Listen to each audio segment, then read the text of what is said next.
This week's episode is sponsored by OM System. You're listening to the B&H Photography Podcast. For 50 years, B&H has been the professional source for photography, video, audio, and more. For your favorite gear, news, and reviews, visit us at bnh.com or download the B&H app to your iPhone or Android device. Now here's your host, Derek Fassbender. Welcome, listeners. I'm Derek Fassbender, host of the B&H Photography Podcast. And I'm Jill Waterman, the podcast senior creative producer. And I'm Mike Weinstein, the technical producer and audio engineer.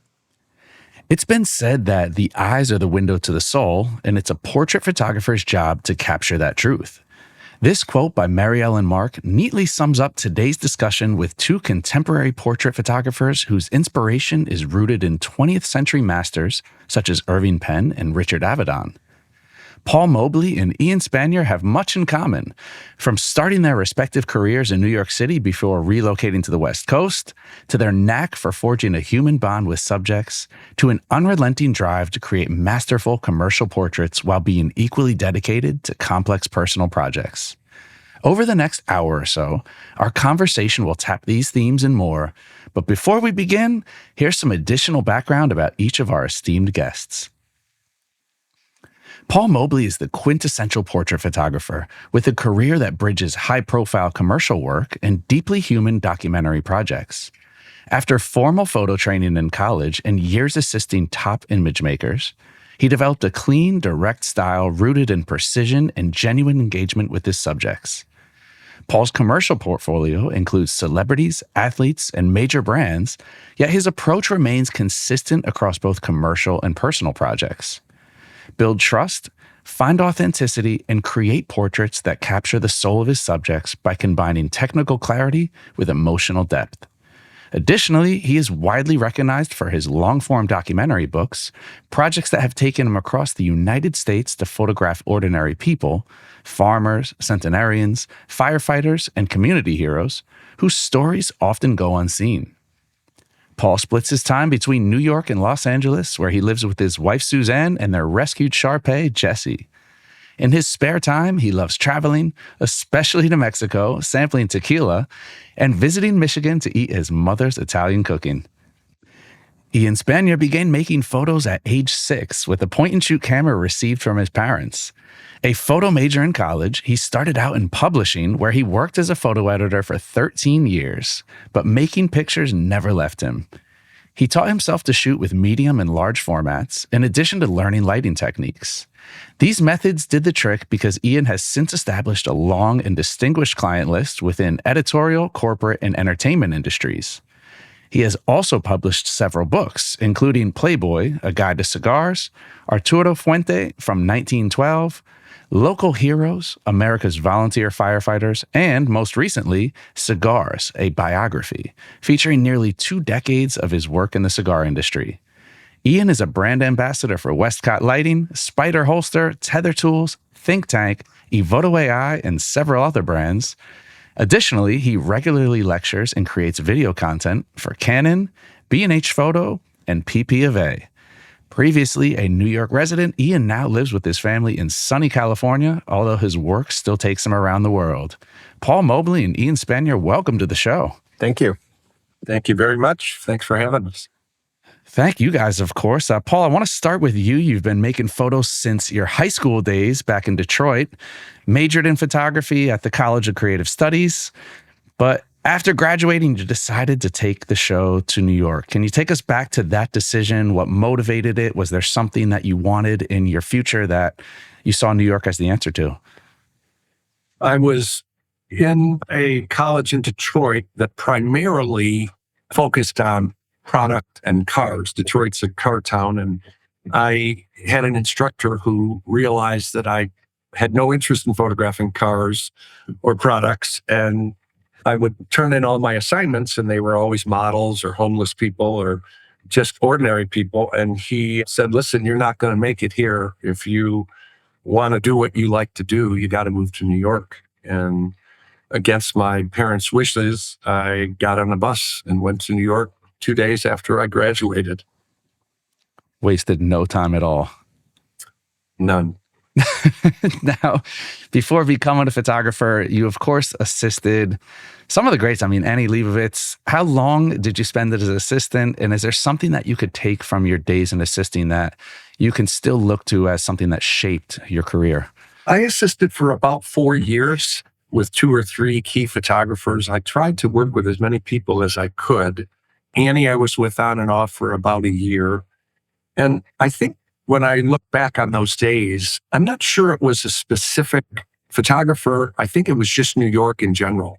It really woke me up to how hard I had to work and how good wasn't good enough, and that there were a million other guys doing the same thing as me, and how could I differentiate myself? So when I look back at New York now, it was just the struggle. That's all that comes to mind now.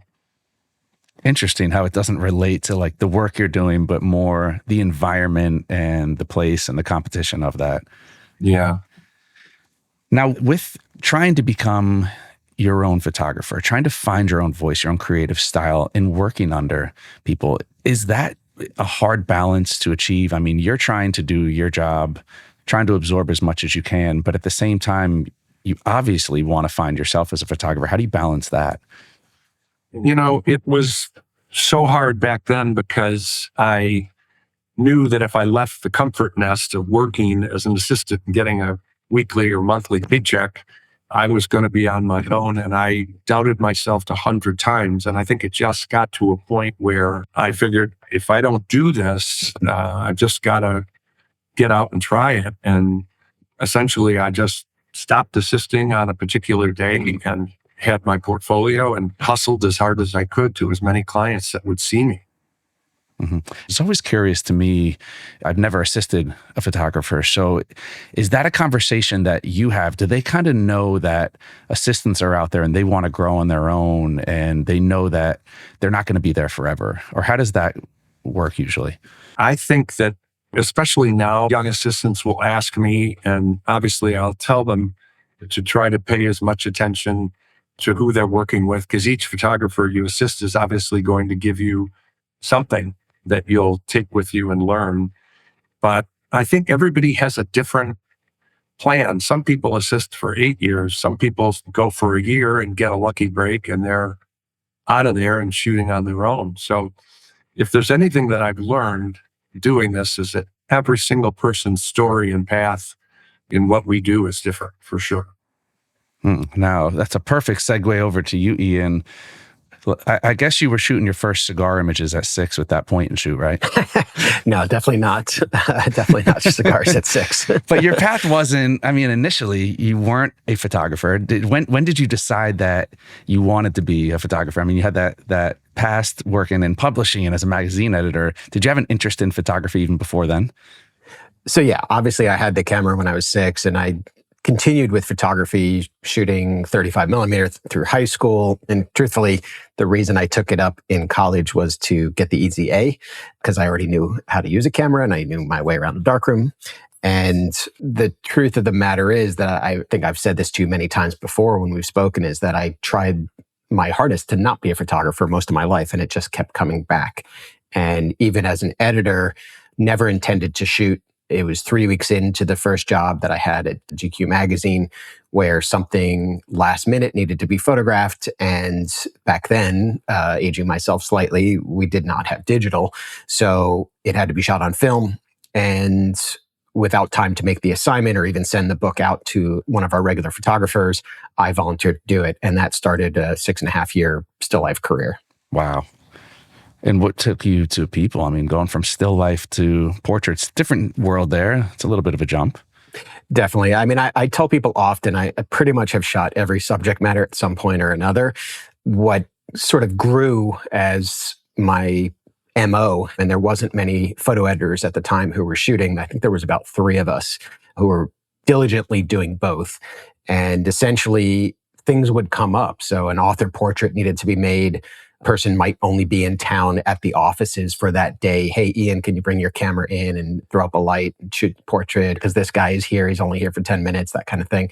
So it grew out of necessity to some degree. And I think the other area that it came from was my willingness to try lots of things, find my way as a photographer, because I wasn't going about it from a traditional sense in terms of what the New York scene was about at that time, which sounds more like Paul's route, where you go from college to assisting to discovering yourself, and then discovering yourself enough to the point that you have a portfolio and you shop it around, et cetera, et cetera. I definitely came in from a different door. Now, you were aware of Paul's work as an editor, right? Of course. Yeah, absolutely. And what was it that stuck out about Paul's work to you? I mean, his portraits, 100%. Yeah, not both of you having inspiration from the masters, Penn, Avedon.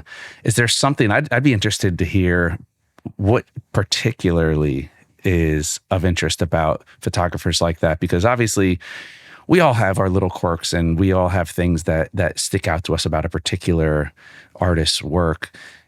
I'd love to hear, starting with you, Paul, what is it about Avedon, Penn, that really drew you? This is a great question. I mean, I became a photographer because of Irving Penn.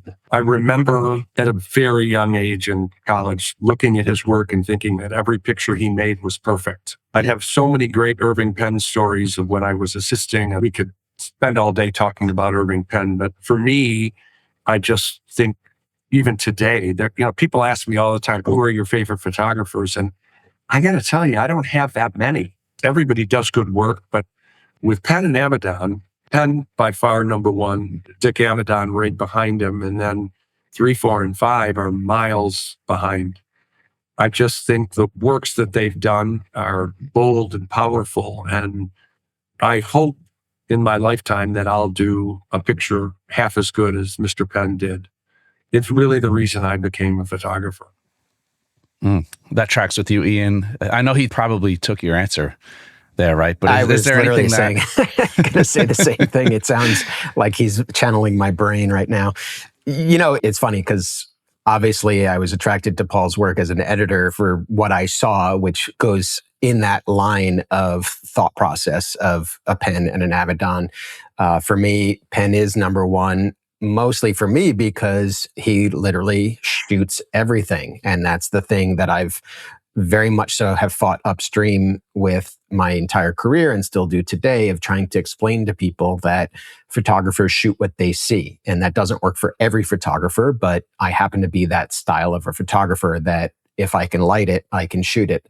And I define portrait very loosely in that I don't care if it's a coffee cup or a CEO or a celebrity or a top musician, I'm still making a portrait. And going back to what I said about that still life experience and your question about moving on to people, what I did in still life, I applied to people and vice versa. So it's all tied together. And that influence, I think, comes very much so from Irving Penn. And then as far as Avedon, I mean, once I saw the West series, I was hooked 1,000%. I mean, I was in France earlier this year and sidetracked to go see his show that was up, and it just happened to be the American West show. And I know those images like the back of my hand, but I still wanted to go see it in person. Ian, I just want to open the door up a little more to the influence from the 20th century masters. I heard you on a podcast say you have a rather special relationship that you developed with Harry Benson. How did Harry Benson's work affect your vision? Well, it still does every day, is what I would say to that. I mean, if you've ever heard Harry speak, he has a very shrill Scottish voice. And in my brain constantly is him saying all of the things he said to me over the years that I've known him. I was very, very fortunate in that he walked into the GQ offices when I was an intern there. I don't know what it was, maybe because my first name is Scottish. I don't know, but he took a liking to me, and very much so I would consider as my mentor. And we used messengers back then to pick up jobs from photographers. And he would make me go and pick it up. He would always say, oh, this one's too important for a messenger. And then I'd go up to his apartment to pick it up. And then he would take me out to lunch and he would just tell me stories upon stories. And each of those stories over the years have come true to me in that I was in situations, maybe not as extreme as some of the ones he was in, but sometimes maybe. And having known what he did then, and then me doing something, my version of it, definitely has shaped me very much so as a photographer. And so much of his work is, to me, undervalued in the photography community. I think it's one of those things where I often say, oh yes, Harry Benson was my mentor. And people are like, oh, I'm not familiar with his work. And then I start mentioning pictures. Oh, I know that picture. I know that picture. And his quick CV. And then pretty much people are like, yeah, okay, I know who you're talking about. And his imagery and his style of photography very much related to the psychology, and the connection of psychology and photography is really what stuck with me, I think, the most. Interesting. Now, Paul, you mentioned the environment of New York and what really drives you and drove you early in your career. And you guys obviously both started your careers in New York, and then, strangely enough, both ended up in LA. What is the vibe and the presence and the industry like in LA versus New York, or at that time? I mean, we can talk about the changes since then, but when you guys both first left New York and went to LA, can you talk about what the scene was like there compared to New York? To me, they're very different, because even today, and I think it's always been this way, but for me, when I shoot in New York, I feel like I like the pacing better. The people on set, the art directors, just the New Yorkers in general, like to move at a pace that I'm used to. I tend to be very on time and very quick in my shooting. I don't vacillate too much. There's a grind in New York that I don't feel on the West Coast. I find when I shoot in Los Angeles, which I'm actually doing way more than New York, it's a little more laid back, and I like to move a little quicker in life and just in general. I think that's the New York personality of myself. Even though we end up with the same thing at the end of the day, everything I do in New York seems to be more productive, and the volume's up a little higher, if you know what I mean. Mm-hmm. Ian, same for you? I have to admit that the first time I came out here, this is my second time around. The first time I went straight from New York City and came out here and absolutely hated it. Didn't even last 2 years and went right back to New York. And I think, in line with what Paul is saying, part of that is the people that I was dealing with. I still had that New York mentality, very much so, head down, grindstone, all that stuff. And fast forward to this second time around, now I've been here for 10 years, and I think I underappreciated the lifestyle and certainly the weather and year-round golf the first time around. But the reality is that my quote-unquote New York style works out here for me well, because just like Paul, I'm that guy that shows up on time. If you're there 15 minutes before, you're late. So that reliability, that sense of the job is number one, which goes back to Jill's question. That was one of Harry's lines all the time. Your job is to get the job done. And that I hear over and over and over in my head. And as well, what I saw when I was photo editing, which was, at that time, there was a different light to the photographers in LA versus New York. And quite often, magazine budgets were much better back then, of course. We would fly photographers to LA because we liked the East Coast style much, much more than the LA photographers. No offense to the LA photographers, but it was just different, and it didn't speak to the magazines at that time. And being maybe somebody who's somewhat was doing okay in New York and then moved to LA, you feel a little bit like a bigger fish in a slightly smaller pond. And then you get humbled by the fact that, it's a completely different animal out here. And it's a town of who you know, and it's name-based, and it's this, and it's that, and all those other challenges are there.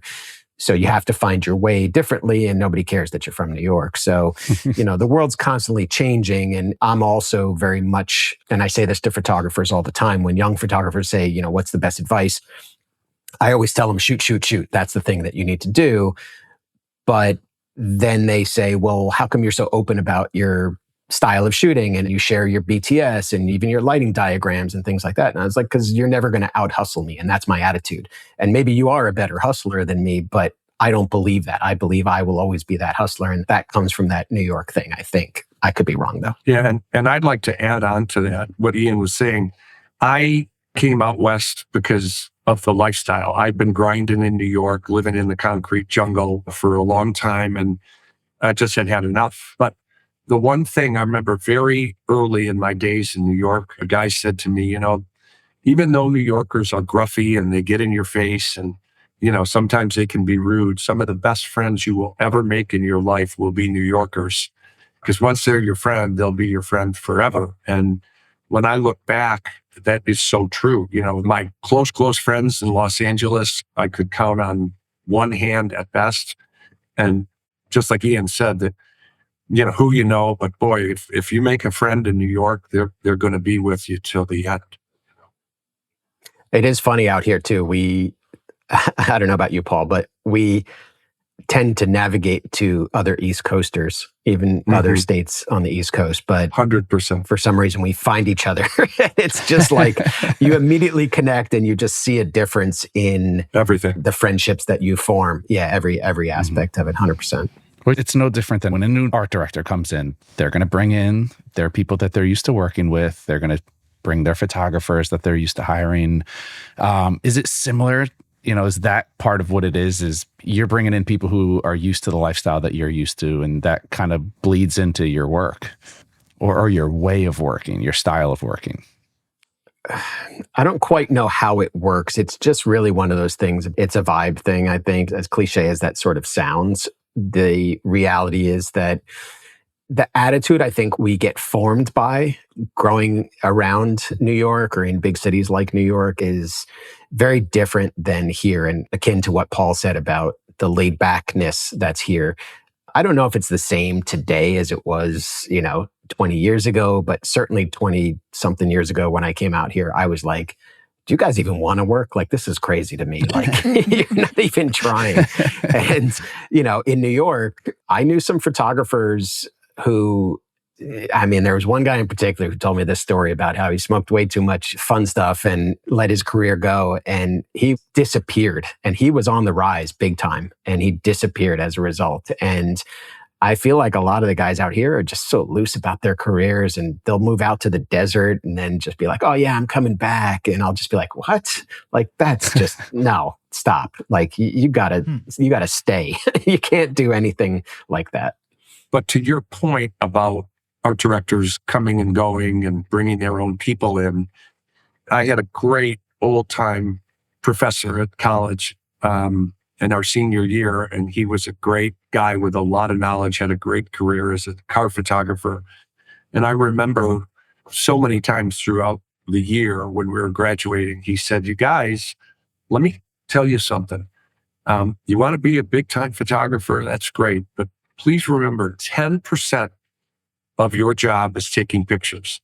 The other 90% is putting out the fires, checking your equipment, chasing clients. And even today, when I really think about how much I do in a day or in a week and how much I'm actually behind the camera, pushing the button, he's right. It's so much of all of what we've just gone over.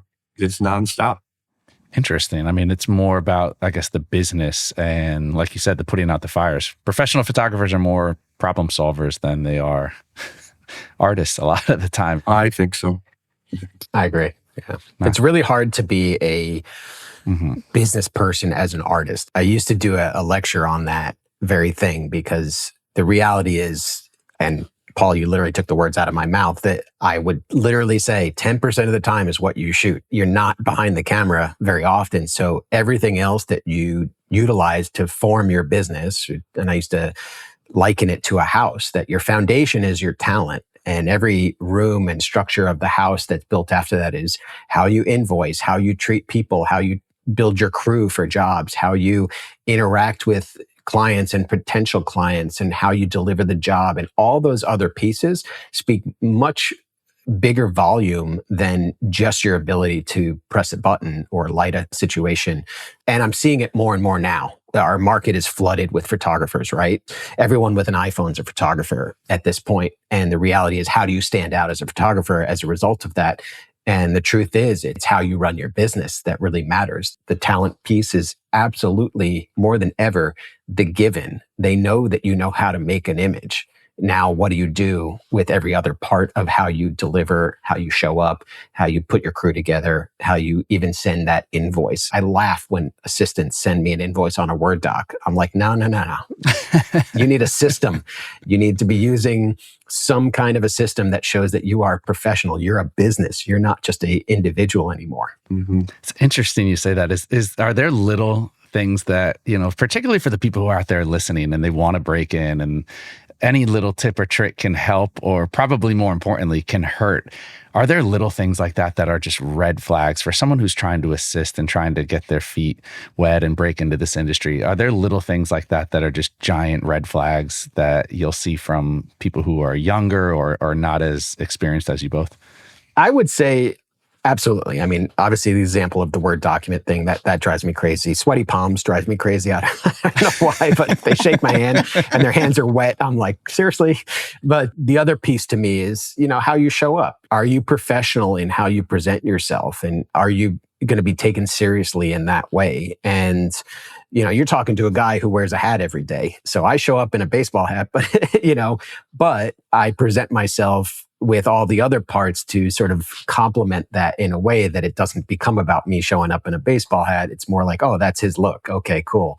And that's part of my brand. That's what it's become. The black t-shirt's become part of my brand, and I think that it's amazing when you see with young people today how innate marketing is to them, how they understand how to use social media, how they can literally become zillionaires in a moment's time.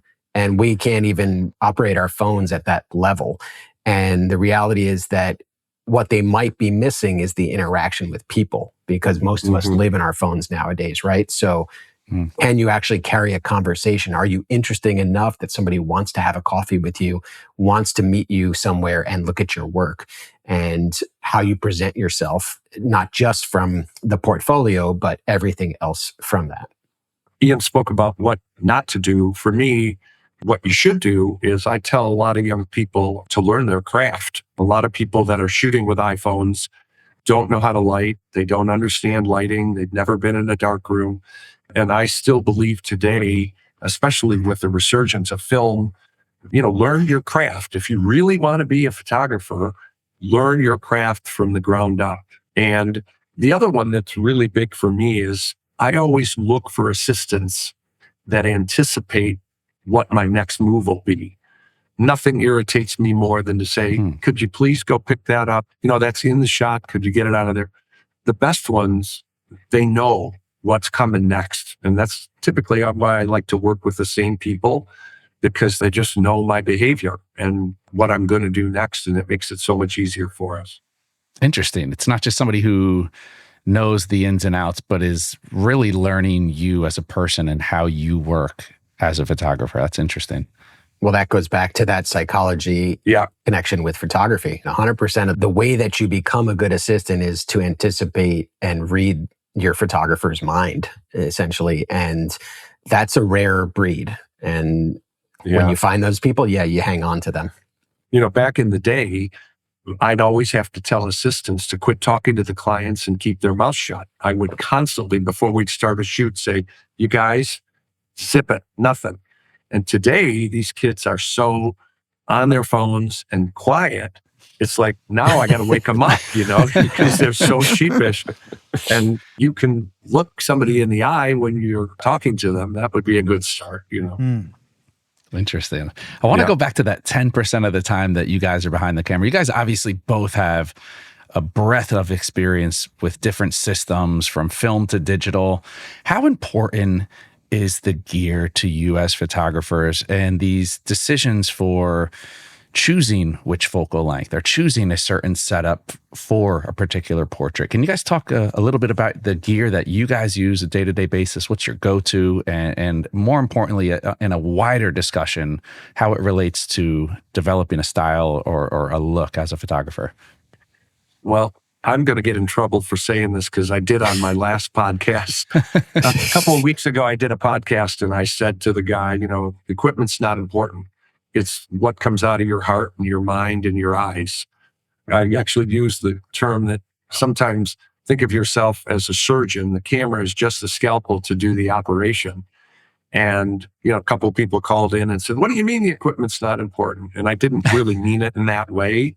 I just try to get people to focus on the image and what's in front of them. And it really is a connection between two people, right?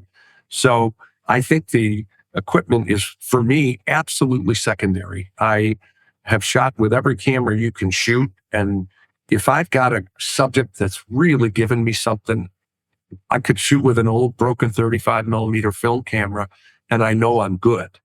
But if I don't have my subject, if my subject's off in la la land and not paying attention, and I could have the best equipment in the world. So obviously I use good gear. I like to shoot medium format, and I always take a film camera with me just for conversation.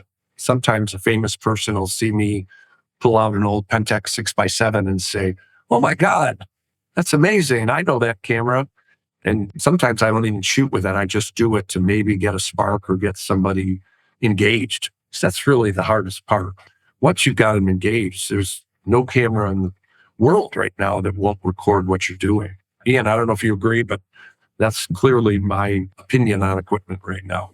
I do believe that very much so. And to me, it's one of those things that the gear is important to me for reliability, in that I don't want to be twisted and tied up by the gear. So it's important to me to have the equipment that supports how I work, so that it's not something I'm thinking about in that way, in that I can focus on my subject, so that is number one. Again, my job is to get the job done. And quite often I do have 30 seconds or 2 minutes or 10 minutes total.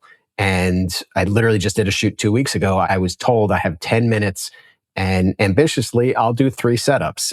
And if I can't rely on the gear to work like I work, then I'm screwed, right? But one of those setups was natural light. And as we all know, you can use your equipment to control natural light, but you can't tell the sun what to do. You can't tell it what time of day you're shooting, all those things. So knowing your gear is essential to being able to create the situation for the good image, right? And that can be, as to what Paul said, a broken 35 millimeter camera from 1970. It can be an iPhone. It can be X, Y, or Z. It's still the person who's behind it that makes the difference. And again, that goes to what I was saying earlier about not having a problem sharing how I do stuff, because I don't believe any other photographer is going to take the same exact image I'm going to take, even with the exact same lighting, same settings, all those things. I get asked quite often, what f-stop did you shoot at? And this is where I get myself in trouble. And I said, it doesn't matter. It's what worked for the image.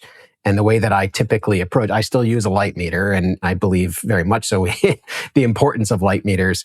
And part of the reasoning behind it that I explain to people is because I've taught my brain to think in aperture settings.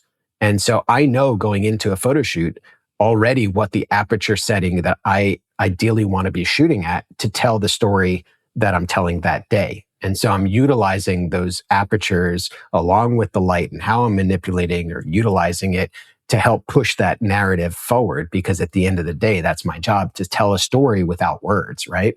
So given all that, me telling you, oh, I shot this at 5.6, it doesn't matter. Doesn't matter. It worked for what the story was. But people don't always want to hear that. They want to know, well, what were your settings? Because they want the quick and easy pill that's just going to put them there. And when I hear that, Ian, I immediately tell somebody, get off the technical. So Paul, we're brothers, apparently. Yeah. We didn't know this, but yeah, we're brothers. My grandmother, she was from Italy, and for 25 years, we sat her in front of the big pot of spaghetti sauce and said, Nona, please teach my wife to make this sauce. What's the recipe? And she had no recipe. She'd throw this in, and she did it by taste and feel. And that's exactly how I shoot. One of your questions is, what's my favorite lens? A lot of times I'll use a zoom because I never go into a shoot saying, okay, today it's f/16, it's an 85 millimeter lens. I kind of roll with what's in front of me. And if the last minute they tell me I can't use flash, well, how quickly can I make that adjustment? And now the photography gods said, look, you got to do something with a flashlight on your phone, or you're going to have to shoot natural light and there's no natural light. It's never the same. It's never the same. The other thing I would say to that is, as much as I preach about light meters and understanding, it's more about understanding light. And that's the important part to me. I always tell people that feel trumps technical any day. So if you are shooting at f8 and you read your light at f8, it doesn't mean that's the right exposure. If it feels better at 5, 6.5, or it feels better at 11, so be it. You know, you have to be able to be flexible enough to make those adjustments, not only for who your subject is, but as I said, the story that you're trying to tell, but also what feels right. And when Paul was talking about, young photographers learning their craft and understanding, there's nothing more important in photography than the idea of understanding light. Because when you understand it, you know how you can manipulate it, you know how you can utilize it. You can be that person that always delivers the job that way, because you can see in your mind's eye the picture before you take the picture. And when you get to that point, then it's just the muscle that you exercised enough to become instinct. And that's where the Avedons and the Penns really shine, because you see that their instinct was just spot on with the way that they worked. Every year I teach a workshop in Santa Fe, and there's 10 students who sign up. And without making it a very long, drawn-out story, there's always a couple that show up with every lens, every body, every camera, and can't wait to show it to me. And at the end of the week, you can only imagine who's doing the best work. 99% of the time, it's the kid who has one lens on their camera and is not too technicalized, if that's a good word to use. They have not let the equipment take them over. Wow, that is a great conversation. It is also a perfect time to take a short break, and we'll continue this after the break. But let's stand up, stretch, shake it out. If you're already standing, have a seat, relax. And when we come back, we'll delve more into the nuts and bolts of portrait photography and lighting techniques with Paul Mobley and Ian Spanier. Designed for street photography enthusiasts, the OM3 from OM System is the perfect partner to accompany you on your journeys.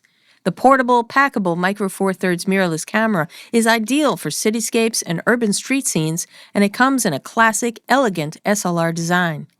This powerful camera can capture stunning stills and cinema-quality video with features such as AI detection autofocus, robust image stabilization, an adjustable film-like image profile, a creative dial, computational features, and weather sealing. And right now, save $300 on the camera body that will arrive ready for your next expedition. Head on over to bnh.com for more information on the OM System OM3 mirrorless camera. And we are back with Paul Mobley and Ian Spanier. Now, I like where we left off. I feel like finding something outside of the technical, but it came from a place of preparation and having intention and knowing where the shoot was going to go, kind of visualizing this. So I want to go back into this, and I am taking it that both of you guys are doing as much research as possible, not just to know where you want the shoot to go, but as far as the subject is concerned. Can you talk a little bit about the preparation in terms of who you're photographing rather than the visualizing the final product?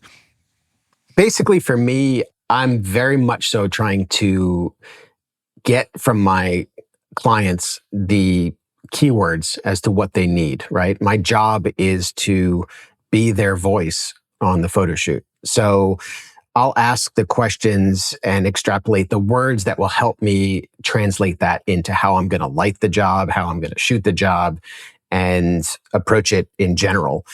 I am a prep guy, so I do often sketch out my lighting scheme beforehand. I've had these books since the beginning of my career. It was really the way that I taught myself lighting was I was fortunate to be on set with great photographers like Albert Watson and obviously Harry Benson and Frank Ockenfels and people like that. So I was able to see how they worked and then started coming up with ideas for myself and trying different things.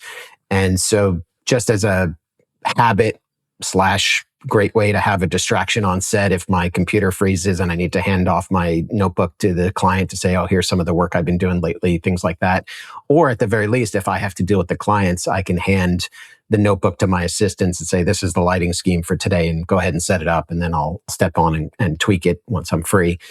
So for me, prep is very important, but that also has grown as I've grown as a photographer to become the thing that I have a launching pad at all times. So in those situations where, like Paul said, they tell you, oh, you can't use flash in here, or you have to shoot natural light, but there's no windows, or, you have to use your iPhone light or whatever's available.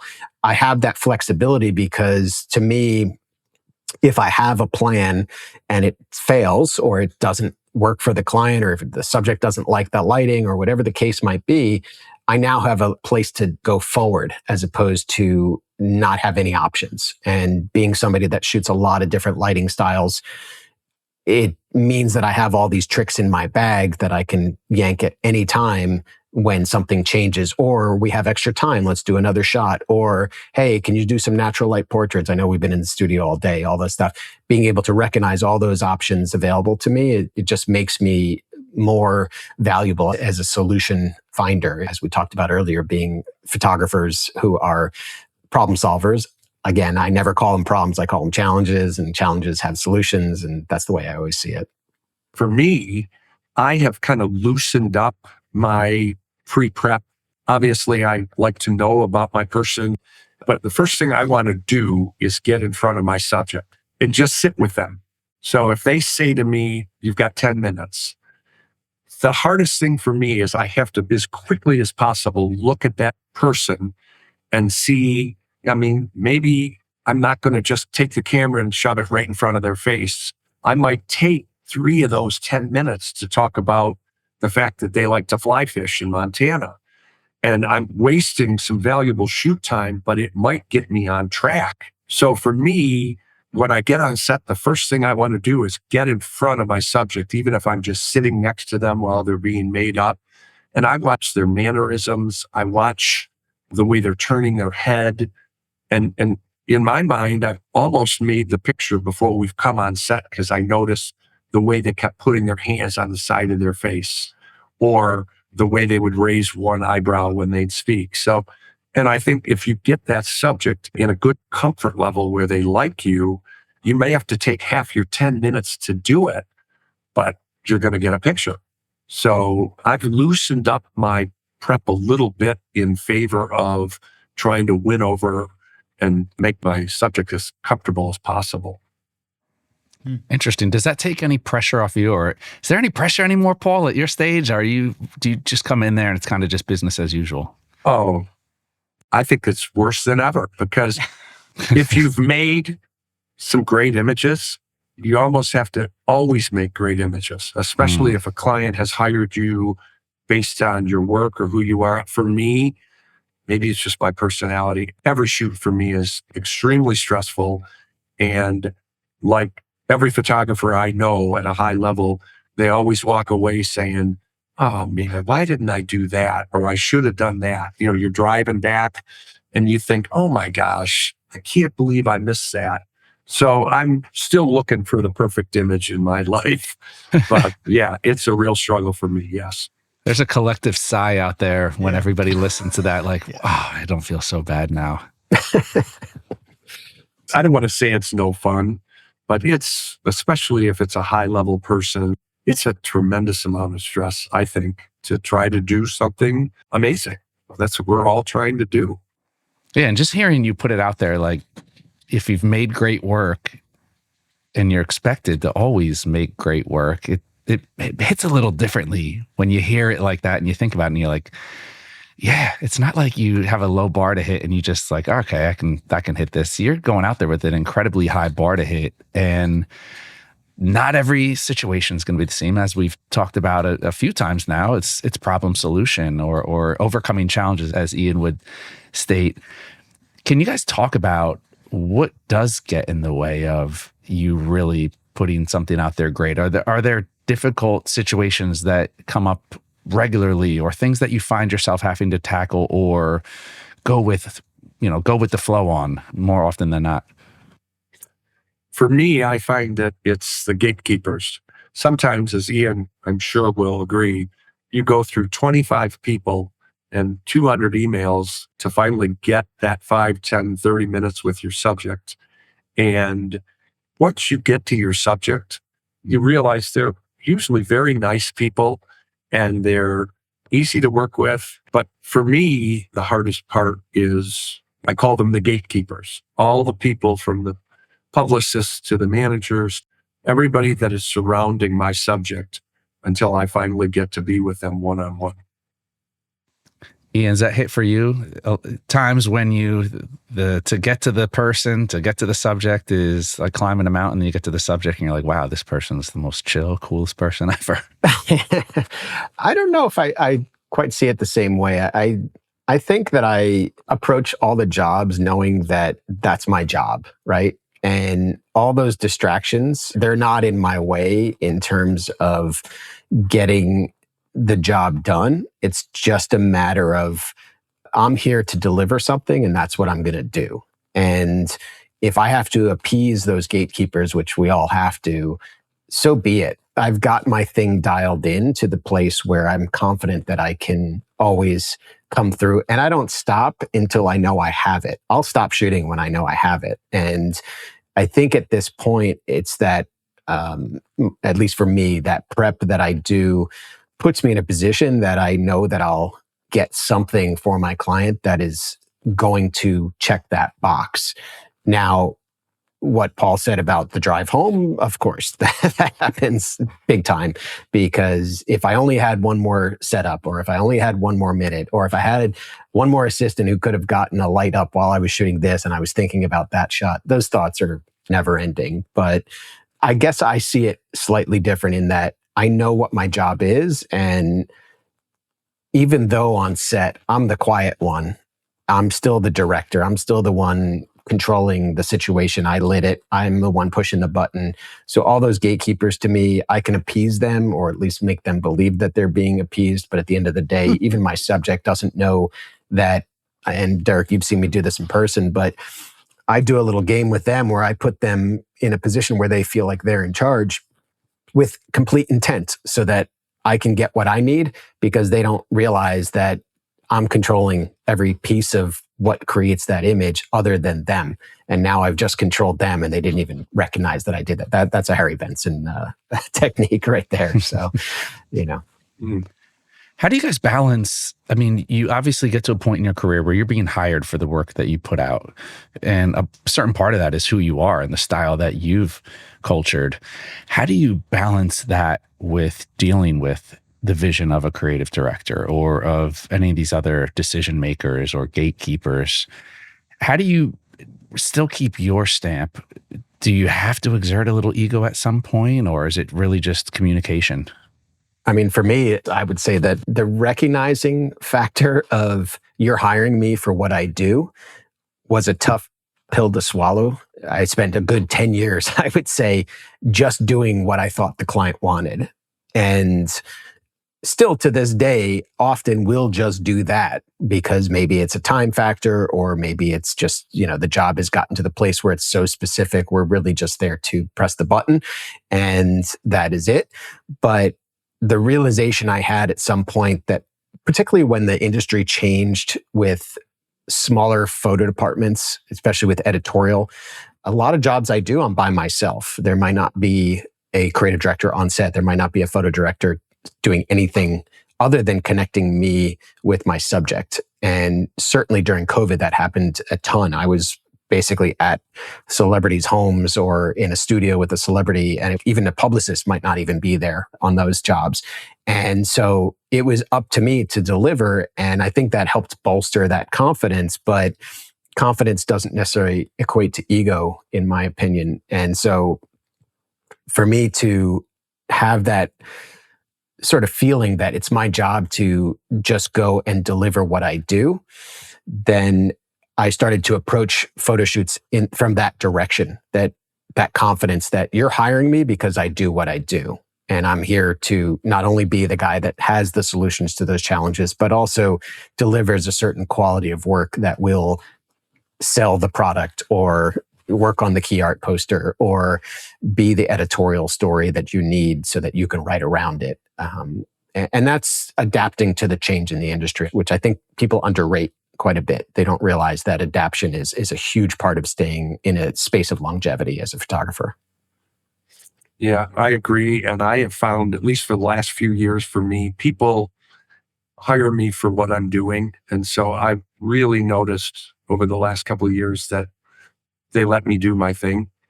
And that's really comforting when you don't have 20 people over your back or looking at the monitor telling you what they want you to do. And it just makes my job much easier for sure.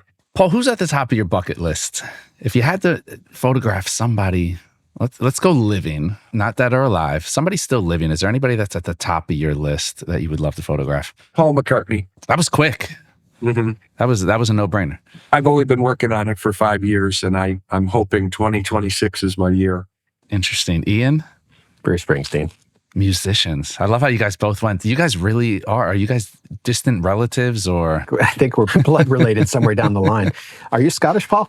I came close in that I was given an assignment to shoot a concert, but it's not my bag for sure. And it was very disappointing in that I was stuck in the sound booth 500 feet away. And we only got 3 songs, which I had learned was a thing. I never knew that was a thing. But that's the closest I've gotten. So technically I've already shot them, but not the way that I would prefer to. So if the opportunity ever came up to do a portrait, yeah, hands down, that's who I want to shoot. Now, are you more nervous for that? Or have you guys visualized this shoot in your head for when it happens? We're going to throw it out into the ether. Oh, it's already made in my mind. I know exactly what I would do. And I've told Paul's manager numerous times exactly what I would do. So yeah, no, I have it in my mind. It's all set. 30 seconds. You get 30 seconds with Paul. You're good. Ian's going to laugh because he knows it's true, but I've had some situations where I've been set and ready and had less than 30 seconds and they've walked off set and I got what I needed. Wow. So I could do it. I could do it, especially if I was able to say to the subject, okay, we only have 30 seconds. Here's exactly what I want you to do. Cameras are on. Stand there. I'm good. There's that confidence you were just talking about, Ian. That's well, it. Yes. I could feel that's that. That's what I'm talking about. Yeah. Well, I mean, I will be honest with you. I don't really get nervous. It's not my sort of way. I have no fear switch, unfortunately. And, that gets me in trouble sometimes. But the reality is that it's that situation where I think he would make me a little nervous more that I just want to nail it more than anything else. But I'm so good at blindsiding all the noise when I have my subject in front of me. A perfect example from what Paul just said, and I was laughing, is that, I had Jeff Bridges' impromptu photo shoot. I was shooting something else. He happened to be across the street, and the writer for the same editorial client got him to come over and said, hey, we have a setup. Can you come and do a portrait? I had 18 frames and every single frame is usable. And it's because I was able to say, this is where you are. This is what you're going to do. You know how this works. You're a photographer. Here's how it goes. And I'm just going to be back there. And if I don't say anything, you're good. And let's go. And he knew, and he gave me the look at the end. I knew he was done, and that was it. And I'd imagine in my head, that's what a Springsteen shoot would be like, where it would just be like, yeah, I've done this a zillion times. You're going to get what I'm giving you. And that's how it's going to go. It's not the subjects that make us nervous. It's worrying to death that we're going to get the shot. Trust me. You could put the most famous person in front of me and I'm cool, but I'm worried inside, like, am I going to get the picture? That's the worry for me. And the shot that you're not going to be on the drive home, like you're going to get the one that you have been dreaming about your entire career. Or usable, so like the one you get that, the image you'll get that'll change your career always happens as an accident. It will never be intentional. Trust me. It'll be a mistake that all of a sudden turned out to be your best image. Mm-hmm. Wow. So here's a question. You both are really into preparation. And with a lot of these celebrities, you have very limited time. As part of your preparation, do you ever do a test with someone else in the frame? Always for me. Always. You just put them in there. Mm-hmm. Yeah, even if it's myself, I've had to do it. Right. Yeah. Is that on the day on set, or do you do that beforehand also? Like, For me, it's usually the day of it. Yeah, I would say 99.99% of the time it's at the shoot. Quite often because you can prep all you want here in your home or studio, and then you get to location and everything is different. The ceilings aren't the height. There's, pipes hanging down. There's something in the way. I think also at this point, and I'm sure Paul would agree, we already know in our head what this modifier does, what this light looks like from this position or that position, what the situation's going to look like. So the anticipation of how I'm going to light this beforehand is already in our brains, wired in, and that goes towards that 10,000 hours plus some exercising that part of your brain that can see it before you even pick up the camera. And the reason I stress this so much is that you being able to see the picture before it happens allows you to get in those situations where when you do have 2 minutes with the subject, you can do 3 setups because you can walk in the room and say, okay, I got this spot right here, I've got this spot, and then there's a window over there. So I'm going to shoot all 3 of those and we're going to cut each one in 45 seconds. And that's how we're going to do this. And case in point, it works. I literally just did this 2 weeks ago. I love it. There's so much confidence. And I think it does go all back to what you guys were saying earlier with just knowing, you know that you're going in there, you have a plan. It's solving challenges as you come up with them. I mean, that's why you guys are both great photographers, is because you go in there and you're going to get what you're going to get, right? You know that you're going to get it. It's not going to be an accident. Sometimes you do get that happy accident that we talked about that ends up being your favorite photo of your career, but you're out there doing it. We talked about doing it over and over and experience and repetition.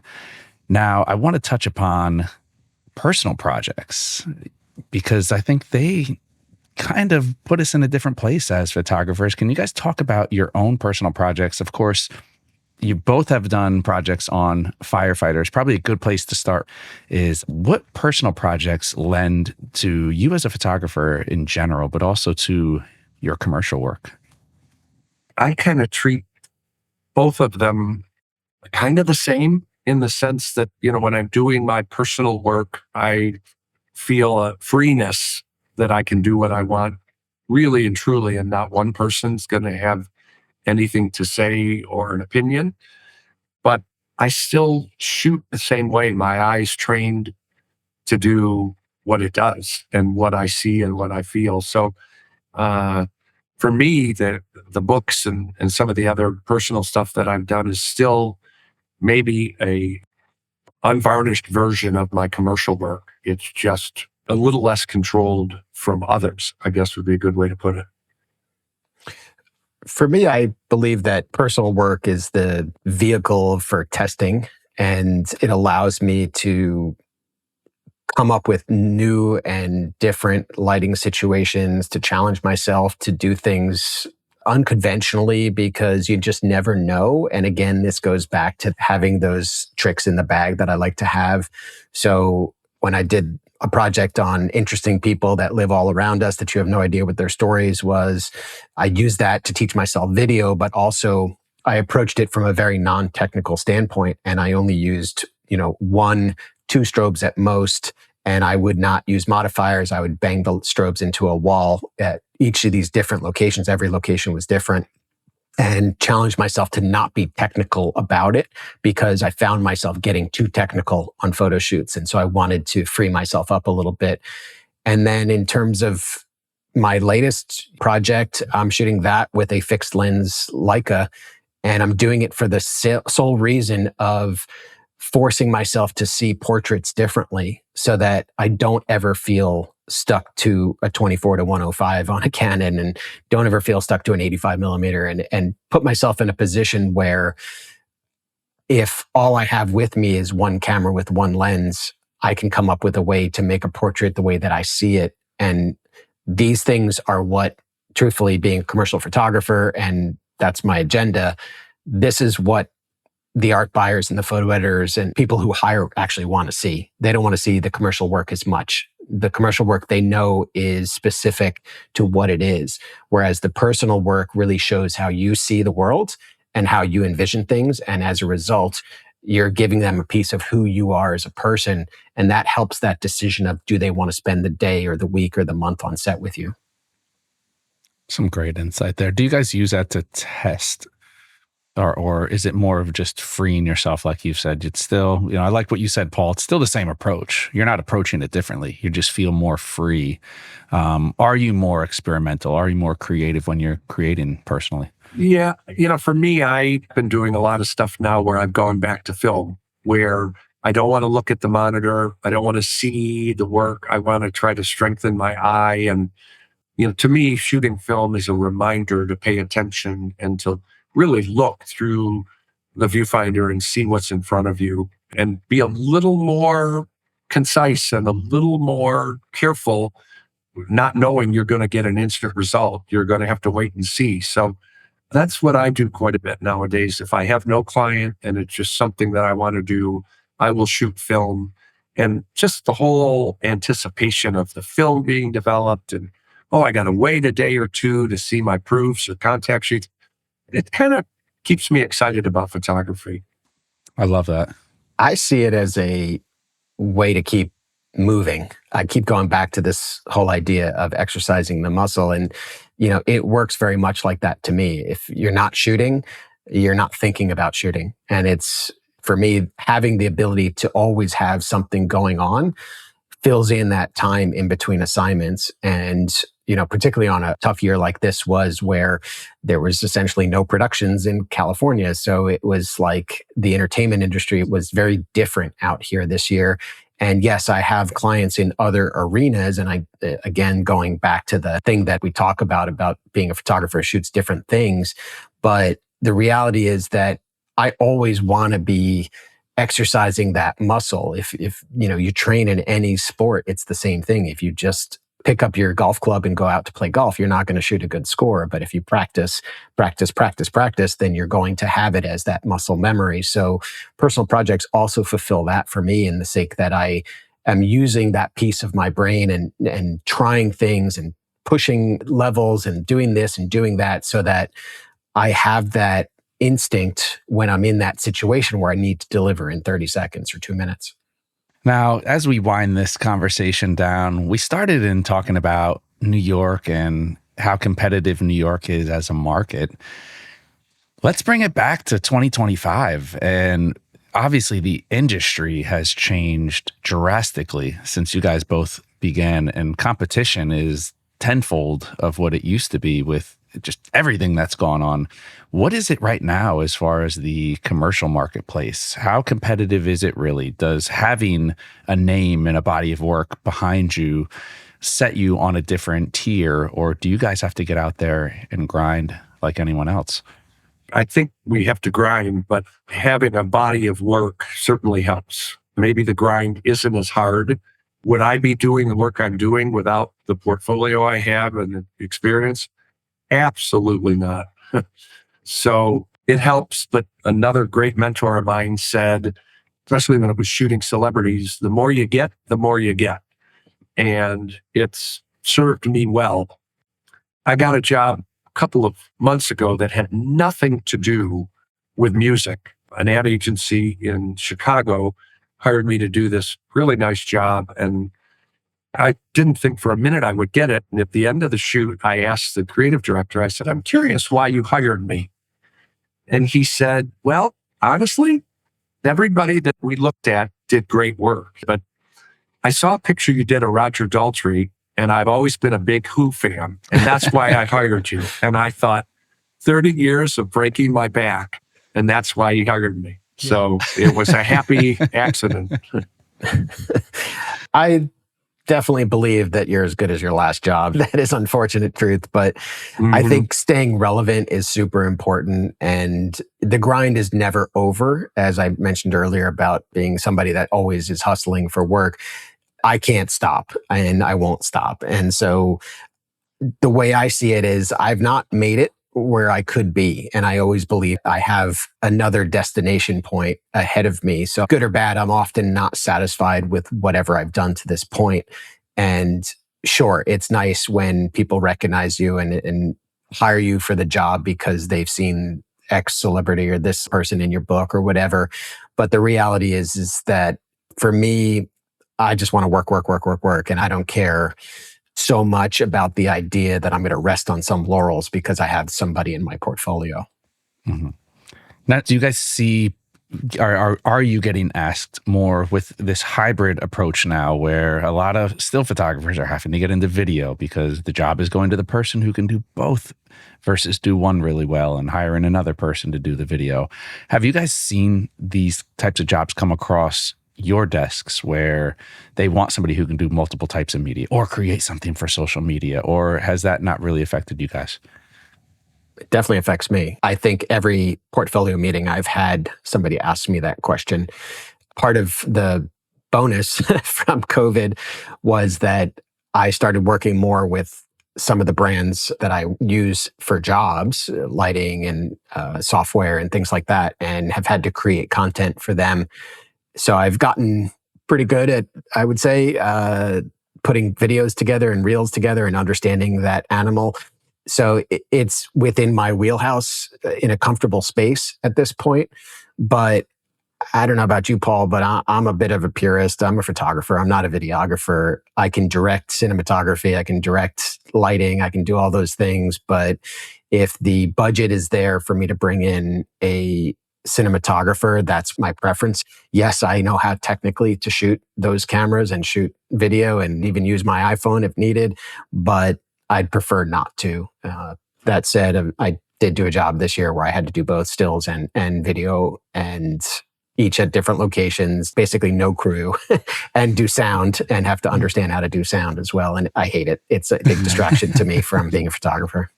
Yeah, it's pretty much the same for me. I get asked to do it, but most of the time, again, when they're serious about hiring me, it's not their first priority. So if we need to do it, we'll do it. But I think they know when they hire me what they're going to get. But I would agree, it's out there for sure. Now, I got to get it in here, generative AI. Now, Ian, I know you are an ambassador for a company that uses AI for processing, but let's widen the conversation here, because I think a lot of the conversation isn't really in AI calling and AI editing. I think we all use that in some way, shape, or form. No matter what editing software you're using, you kind of have no choice. As far as generative AI and that wider conversation that, you have the gloom and doom of people thinking it's going to end creativity as a whole and it's all going to be robots creating art. What are you guys' thoughts on how the creative economy is now in terms of using generative AI? I honestly don't like it.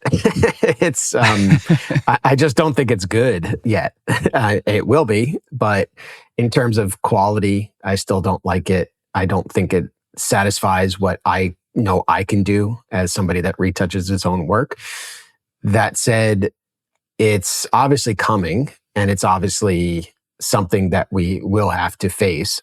Do I think it's going to replace us? No. And I've said this time and time again to photographers that one of the interesting byproducts of coming from where I came from as a photo editor, and also, again, being friends with Harry Benson, I watched him recreate his career 3 times in a span of 20 years.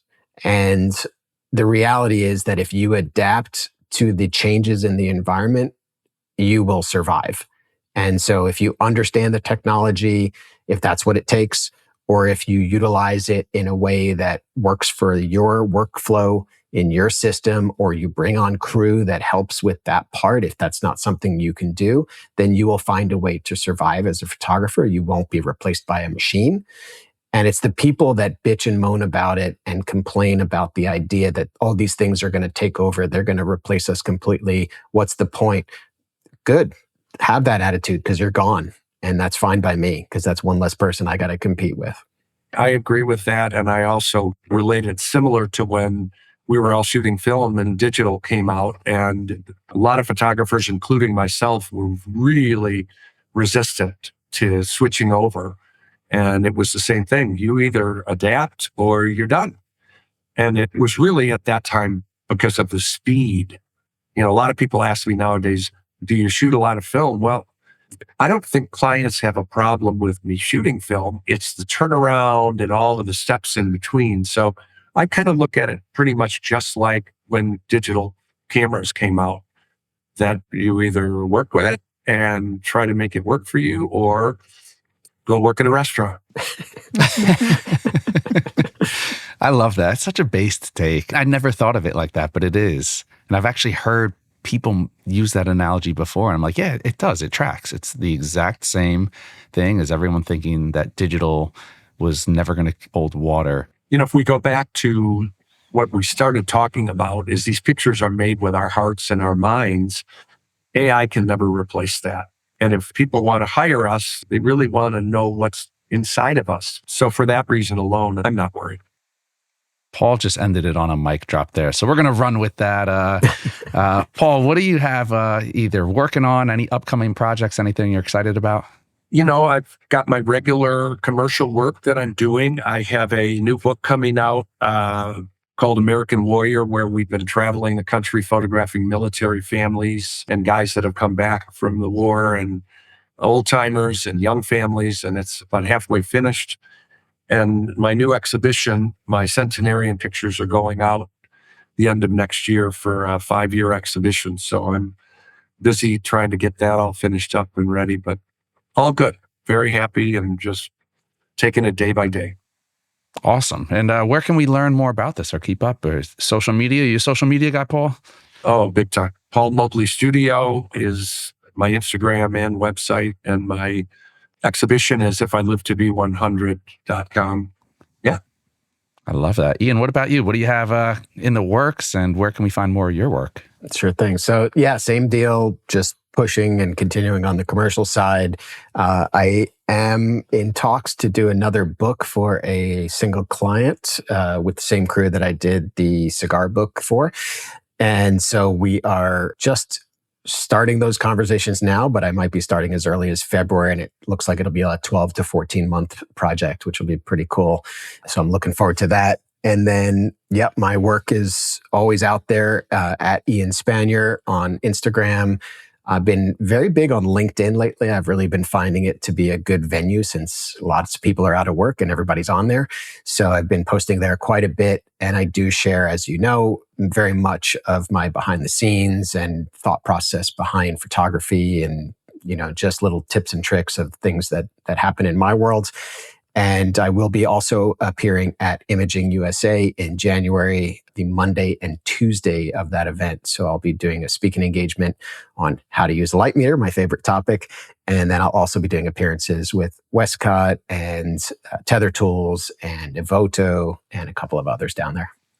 Awesome. A lot of exciting stuff coming up for both of you. I want to send a huge thank you to you both. Wonderful conversation. A lot of, you guys were a lot more aligned than I thought going into this, which makes perfect sense, but I'd love to see it. We found out you guys were distant relatives, but a huge thank you to you both for joining us today. Thank you. Glad to be here. Thank you. Great meeting all of you. And great meeting you too, Ian. You too. Thanks so much. And I'm glad to know I have a brother on the West Coast. You got it. Wonderful. And to all of our listeners out there, we of course appreciate you and thank you for joining us today. If you are a fan of the show but are not yet a subscriber, head on over to Apple Podcasts, Spotify, B&H's YouTube channel, or wherever you get your podcasts and click subscribe. You can also find us on the Explorer blog, where we post photos from our guests along with our show notes. I'm your host, Derek Fosbender. Jill Waterman is our creative producer. Episodes are recorded, mixed, and edited by technical producer Mike Weinstein, and our executive producer is Richard Stevens. On behalf of us all, thank you so much for tuning in today.